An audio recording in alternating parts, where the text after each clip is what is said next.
Welcome to waste friends. આજે આપણે history પીવાયક્યુઝનો આગળનો પાર્ટ જોઈશું. આ પીવાયક્યુઝમાં આપણે જીપીએસસી પોલીસ એક્ઝામ, જેમાં પીએસઆઈ કોન્સ્ટેબલના જૂના પેપર્સ, જીએસએસબી દ્વારા લેવાયેલી એક્ઝામ્સ તેમજ જીપીએસએસબી દ્વારા લેવાયેલી તમામ એક્ઝામ્સના પ્રીવિયસ યર ક્વેશ્ચન એટલે કે આગામી વર્ષોમાં પૂછાઈ ગયેલા પ્રશ્નોનો સમાવેશ કર્યો છે. તેમાં હિસ્ટ્રી વિષયની આપણે શરૂઆત કરી હતી. એમાં આપણે આજે આગળ વધીએ. નીચે વિધાનો આપેલા છે, તેના પર વિચાર કરવાનો છે અને કહેવાનું છે કે કેટલા વિધાનો સાચા છે. મહાપાષાણિક યુગના લોકો ઉન્નત ખેડૂત હતા. મહાપાષાણિક યુગની કબરોમાં અસ્થિઓ સાથે માટીના વાસણો અને લોખંડની વસ્તુઓ જોવા મળી છે. માત્ર બે, એક અને બે બંને કે પછી એક પણ નહીં? તો જવાબ જોઈએ. આન્સર છે બે, માત્ર બીજું વિધાન સાચું છે. મહાપાષાણ યુગની કબરોમાં મોટા મોટા પથ્થરોના ટુકડાથી ઘેરી દેવામાં આવતી હતી. કબર એની ઉપર પથ્થરોના મોટા ટુકડા મૂકી દેવામાં આવતા હતા, એ રીતે બંધ કરી દેવામાં આવતી હતી. આ કબરોમાં દફનાવવામાં આવતા લોકો માત્ર જે અસ્થિઓ છે તે જ નથી મળી, પરંતુ તેમની સાથે માટીના વાસણો, લોખંડની વસ્તુઓ વગેરે પણ અસ્થિઓની સાથે દફનાવવામાં આવતું હતું. તો તેના પણ સાક્ષ્ય મળેલા છે. તેથી વિધાન 2 જે છે તે સાચું છે. મહાપાષાણ યુગની કબરોમાં ખેતીના ઓજારો ઓછા જોવા મળ્યા છે. લડાઈ અને શિકારના હથિયાર વધુ પ્રમાણમાં પ્રાપ્ત થયા છે. તેનાથી જાણવા મળે છે કે આ યુગના લોકો ખેતીમાં એટલા ઉન્નત ન હતા. આથી વિધાન 1 જે છે તે સાચું નથી. આગળ જોઈએ. તામ્રપાષાણ યુગના સંદર્ભમાં વિધાનો પર ચર્ચા કરવાની છે અને સાચા કયા છે અને ખોટા કયા છે તે તમારે જણાવવાનું છે. આ યુગમાં તાંબાના અને કોઈને કોઈ પ્રસંગે નીચલી કક્ષાના કાંસાનો ઉપયોગ જોવા મળે છે. તાંબાનો તો જોવા મળે જ છે, પરંતુ અમુક પ્રસંગોએ નીચલી કક્ષાનું એટલે કે ઉતરતી કક્ષાનું કાંસાનો ઉપયોગ જોવા મળે છે. ખેતી કરવામાં આવતી હતી. ભારતમાં આ યુગ સૌથી જૂની વસ્તીઓ માળવા ક્ષેત્ર તેમજ મધ્ય ભારતમાં જોવા મળે છે. આ યુગની સૌથી જૂની વસ્તીઓ માળવા ક્ષેત્ર અને મધ્ય ભારતમાં જોવા મળે છે. માત્ર એક વિધાન સાચું છે. 1 અને 2 સાચા છે. 1 અને 3 કે પછી આપેલ તમામ વિધાન સાચા છે? તો જવાબ છે આપેલ તમામ વિધાન સાચા છે. ડી. તાંબા અને પથ્થરના ઉપયોગના કારણે આધારે આ સંસ્કૃતિઓ તામ્રપાષાણિક સંસ્કૃતિ કહેવામાં આવે છે. તામ્ર એટલે તાંબુ, બરાબર? તામ્ર એટલે તાંબુ અને પાષાણિક એટલે પાષાણ એટલે શું થાય? પાષાણ એટલે થાય પથ્થર. આ યુગની સૌથી જૂની વસ્તીઓ દક્ષિણ પૂર્વ રાજસ્થાન, મધ્યપ્રદેશનો પશ્ચિમ ભાગ, પશ્ચિમ મહારાષ્ટ્ર અને પૂર્વ ભારતમાં જોવા મળે છે. દક્ષિણ રાજસ્થાન, બરાબર? હવે આ રીતે આવતું છે, બરાબર? ગુજરાત, મહારાષ્ટ્ર. તો આ દક્ષિણ રાજસ્થાનનો પ્રદેશ, બરાબર? પછી આ જે મધ્યપ્રદેશ છે એનો, તો આ અહીંયાથી ગુજરાત છે. આ જે પશ્ચિમી મધ્યપ્રદેશનો ભાગ, આ દક્ષિણ રાજસ્થાન, પશ્ચિમી તેમજ પશ્ચિમી મહારાષ્ટ્ર, એટલે આ આખો પાર્ટ ગુજરાતની નીચે આ મહારાષ્ટ્રનો પશ્ચિમ ભાગવાળો અને પૂર્વ ભારતમાં જોવા મળે છે. કાળક્રમ અનુસાર માળવા, મધ્ય ભારતમાં કેટલીક વસ્તીઓ સૌથી જૂની છે. કયા પ્રદેશમાં સૌથી જૂની વસ્તી છે? માળવામાં અને મધ્ય ભારતમાં. અને તે વસ્તીઓ છે કાયથા, એરણ, જે પશ્ચિમ મહારાષ્ટ્રમાં, અને પૂર્વ ભારતની વસ્તીઓ ઘણા સમય પછીની છે. પૂર્વ ભારતની જે વસ્તીઓ છે તે નવી છે. કોની કમ્પેરમાં? તો કે પશ્ચિમ ભારતની કમ્પેરમાં, માળવા અને મધ્ય ભારતની કમ્પેરમાં, જેમ કે એરણ અને કાયથા. વિધાન 1 અને વિધાન 3 સાચા છે. તામ્રપાષાણિક લોકો તાંબાની ધાતુમાંથી વિવિધ વસ્તુઓ બનાવવા માટે કારીગર હતા અને પથ્થરના કામ પણ સારા કારીગર હતા. તાંબાની વસ્તુઓ બનાવતા હતા તેમજ પથ્થરકામ પણ સારું જાણતા હતા. આ લોકો કાપણી, વણાટકામ વગેરે માટે જાણીતા હતા. પશુઓને પાલતુ બનાવતા હતા તથા અનાજની ખેતીમાં ઘઉં, ચોખા, બાજરી, મસૂર, બોર, અળસી, ચણા, તે પણ કયા ચણા? કાળા ચણા અને લીલા ચણા, આટલી વસ્તુઓની ખેતી કરતા હતા તેના સાક્ષ્ય મળેલા છે. તેની સાથે જ જે દક્ષિણનો પ્રદેશ છે ત્યાં કપાસની ખેતી પણ થતી હતી, એટલે કે કોટન, કપાસની ખેતી કરવામાં આવતી હતી. તેથી વિધાન 2 જે છે તે પણ સાચું છે. આગળ જોઈએ. વિધાન આપેલા છે, સાચા કયા છે તે કહેવાના છે. તેનો વિકાસ હિમયુગ દરમિયાન થયો હતો. શેનો? પુરાપાષાણ યુગના સંદર્ભનો વિધાન છે. તો હિમયુગ દરમિયાન તેનો વિકાસ થયો. તેમજ ભારતના મોટાભાગના પુરાતાત્વિક સ્થળ સિંધુ ગંગાના મેદાનોમાં જોવા મળ્યા છે. કયા મેદાનમાં જોવા મળ્યા છે? સિંધુ નદી અને ગંગા નદીના મેદાનોમાં જોવા મળ્યા છે. માત્ર 1, માત્ર 2, 1 અને 2 બંને, કે પછી એક પણ નહીં, એટલે કે બંને વિધાન ખોટા છે. તો જવાબ છે માત્ર પહેલું વિધાન જે છે તે સાચું છે, એ જવાબ છે.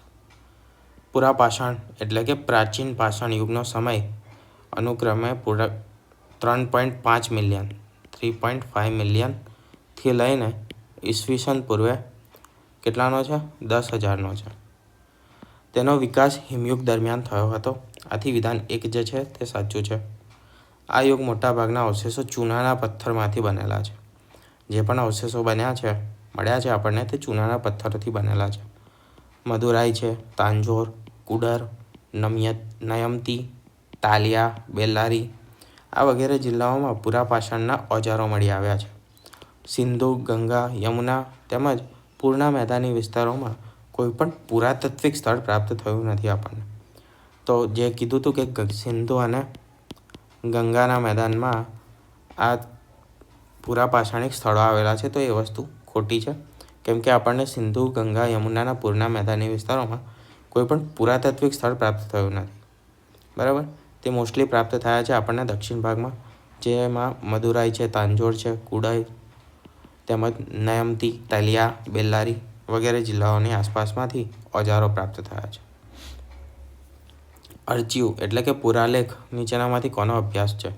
શિલાલેખોનો, પ્રાચીન અને મધ્ય યુગના હસ્તલેખનને, કે પછી નકશા નિર્માણનો, કે પછી સાહિત્યિક ગ્રંથો સહિત ભાષા ઇતિહાસનો. પુરાલેખ એટલે કે અર્ચીવ છે, કોનો અભ્યાસ કેને કહેવામાં આવે છે? તો જવાબ છે એ. પુરાલેખ શિલાલેખોનો અભ્યાસ છે. શિલાલેખ એટલે કે પથ્થર, ધાતુ કે પછી માટીના વાસણો જેવી કડક સપાટીઓ પર કોતરવામાં આવતા હતા. તેને શિલાલેખ કહીએ છીએ આપણને. તેમાં સામાન્ય રીતે લોકોની ઉપલબ્ધિઓ, લોકો એટલે એ પણ મુખ્ય લોકો એટલે કે રાજાની ઉપલબ્ધિઓ, બરાબર, એ સમયે જે પણ રાજા હોતા હતા તેમની ઉપલબ્ધિઓ, તેમના કરેલા કામ, ગતિવિધિઓ કે પછી તેમના વિચારો લખવામાં આવ્યા છે અને તેને અધિકૃત કરે છે. બરાબર, કે આ ટાઈપના આ સમયના લોકોએ આ રીતના કામ કરેલા હતા, આ રીતની તેમની ગતિવિધિઓ હતી, આ રીતે જીવતા હતા, જીવન કરણ હતું અને તેમના વિચારો લખવામાં આવ્યા હતા. જે પણ દાર્શનિકો હતા કે વિચારકો હતા તેને કોતરવામાં આવ્યા હતા શિલાલેખ પર, એટલે કે પથ્થરો પર, ધાતુ પર કે પછી કોઈ પણ માટી પર, માટીના વાસણ પર. તેને આપણે શિલાલેખ તરીકે ઓળખીએ છીએ અને તેના અભ્યાસને પુરાલેખ કહેવામાં આવે છે. તેમાં રાજાઓના પરાક્રમ કે પછી ધાર્મિક સંસ્થાઓ માટે મહિલા અને પુરુષો દ્વારા આપવામાં આવેલા દાનનો પણ સમાવેશ થાય છે. એટલે કે શિલાલેખ એ એક કાયમી રેકોર્ડ છે. તેના પર કેટલીક તારીખો પણ કોતરવામાં આવી છે. આ તારીખો પરથી જ આપણને તેના સમયનો ઉલ્લેખ મળે છે અને આપણે એને ચોક્કસ પુરાવા તરીકે ગણીએ છીએ. આ ઉપરાંત આપણે કાર્બન ડેટિંગ જે પ્રોસેસ છે તેના વિશે જાણી ગયા હતા. તો આ પ્રોસેસથી પણ તેનો સમય જાણી શકીએ છીએ અવશેષોનો. ઇરિથિયન એક યુનાની નામ હતું. ઇરિથિયન એક યુનાની નામ હતું. તેનો ઉપયોગ નીચેનામાંથી કઈ બાબત માટે કરાયો હતો તે જણાવવાનું છે. માટીના ઘડા બનાવવા માટે, રાતા સમુદ્ર માટે, આજુબાજુના નૌકા વિહાર માટે કે પછી યોદ્ધાઓ માટે. ઇરિથિયન. તો જવાબ આવશે બી. ઇરિથિયન શબ્દ એ રાતા સમુદ્ર માટે ઉપયોગ કરવામાં આવતું એક ગ્રીક નામ છે. આથી વિકલ્પ બી જે છે તે સાચો છે. અને પેરિપ્લસ એક ગ્રીક શબ્દ છે જેનો અર્થ થાય ચારે તરફ નૌકા વિહાર. ઇરિથિયનનો અર્થ થાય છે રાતા સમુદ્ર માટે તેનો ઉપયોગ કરવામાં આવતો હતો આ શબ્દનો ઇરિથિયનનો. અને જે પેરીપ્લસ છે એ ગ્રીક શબ્દ છે, તેનો ઉપયોગ થાય, તેનો મતલબ થાય છે ચારે તરફ નૌકાવિહાર. તામ્ર પાષાણિક સંસ્કૃતિના સંદર્ભમાં નીચે લખેલા વિધાનોમાં કયા વિધાન સાચા છે તે જણાવવાનું છે. તામ્ર પાષાણિક સંસ્કૃતિમાં અર્થવ્યવસ્થા ખાદ્ય ઉત્પાદક હતી. તામ્ર પાષાણિક સંસ્કૃતિના લોકો નગરવાસી હતા અને તેઓ લેખન કળાથી પરિચિત હતા. આ યુગમાં તાંબુ પૂરતા પ્રમાણમાં ઉપલબ્ધ હતું તથા તાંબાનું લોખંડમાં મિશ્રણ કરીને કાંસુ બનાવવાની પદ્ધતિથી માહિતગાર હતા, જેથી ખેતીનો વિસ્તાર શક્ય બન્યો હતો. માત્ર 1, 1 અને 3, 2 અને 3 કે પછી માત્ર 3? તો જવાબ શું આવશે? માત્ર એ, એટલે કે માત્ર 1. તામ્ર પાષાણિક સંસ્કૃતિઓનું અર્થતંત્ર એ ખાદ્ય ઉત્પાદક હતું. તેમ છતાં ત્યાં પોશાક અને આહાર જે હતો તે ઓછો હતો, એટલે કે તેનું પ્રમાણ ઓછું હતું. બાળ મૃત્યુ દર જે હતો તે ઘણો ઊંચો હતો. તેથી વિધાન 1 જે છે તે સાચું છે. આ સંસ્કૃતિ મૂળભૂત રીતે ગ્રામ્ય પૃષ્ઠભૂમિમાં વિકસી હતી. આ યુગના લોકો નગરોમાં ન હતા રહેતા, ગામમાં રહેતા હતા. ગ્રામ્ય સંસ્કૃતિ હતી. ત્યાં લેખન કળાથી પરિચિત ન હતા. આપણને કોઈ પણ લેખનના અવશેષો મળ્યા નથી, કોઈ પણ લિપિ મળી નથી. અહીં તાંબાની ઉપલબ્ધતા હતી, પરંતુ તેની મુલાયમ પ્રકૃતિ અને કાંસુ બનાવવાની તકનિકથી અજાણ હોવાના કારણે તેનો અપેક્ષિત ફાયદો લઈ શક્યા ન હતા. એથી વિધાન 2 અને વિધાન 3 બંને ખોટા છે. આગળ જોઈએ. વિદેશી હોવા છતાં ભારતમાં આવીને વસવાટ કર્યો તથા તેને સૌથી પહેલાં વિશુદ્ધ સંસ્કૃત ભાષામાં લાંબો અભિલેખ જાહેર કર્યો હતો. આ કથન કોના સંદર્ભમાં છે તે તમારે જણાવવાનું છે. કુજુલ્ફ, કડફિશ, રુદ્રદમન, મિનાન્ડર કે પછી અનિષ્ક? અહીંયા અનિષ્ક નહીં પણ કનિષ્ક આવશે. તો જવાબ આવશે તમારો બી. ઉપરોક્ત કથન એ શક શાસક રુદ્રદામનના સંદર્ભમાં કહેવાયું છે. તે સંસ્કૃત ભાષાનો પ્રેમી હતો. તેને સૌથી લાંબા વિશુદ્ધ સંસ્કૃત અભિલેખ બહાર પાડ્યા. તેનાથી પહેલાં કોઈ પણ સંસ્કૃતમાં આ રીતના લાંબા અભિલેખ આપણા દેશમાં મળી આવ્યા નથી. અને આ તમામ જે હતા મળેલા અભિલેખો જે હતા તે તમામ પ્રાકૃત ભાષામાં લખાતા હતા. ક્યાં? કોના પહેલાં? રુદ્રદમનના પહેલાંના તમામ જે પણ શિલાલેખો અભિલેખો હતા તે પ્રાકૃત ભાષામાં લખાતા હતા. સૌ પ્રથમ અભિલેખ જે સંસ્કૃતમાં લખાયો હોય,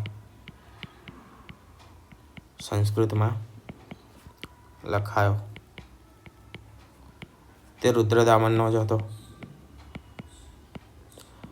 તે ગુજરાતમાં આવેલો છે, પરંતુ ગુજરાતમાં ક્યાં આવેલો છે તે તમારે કમેન્ટમાં જણાવવાનું છે.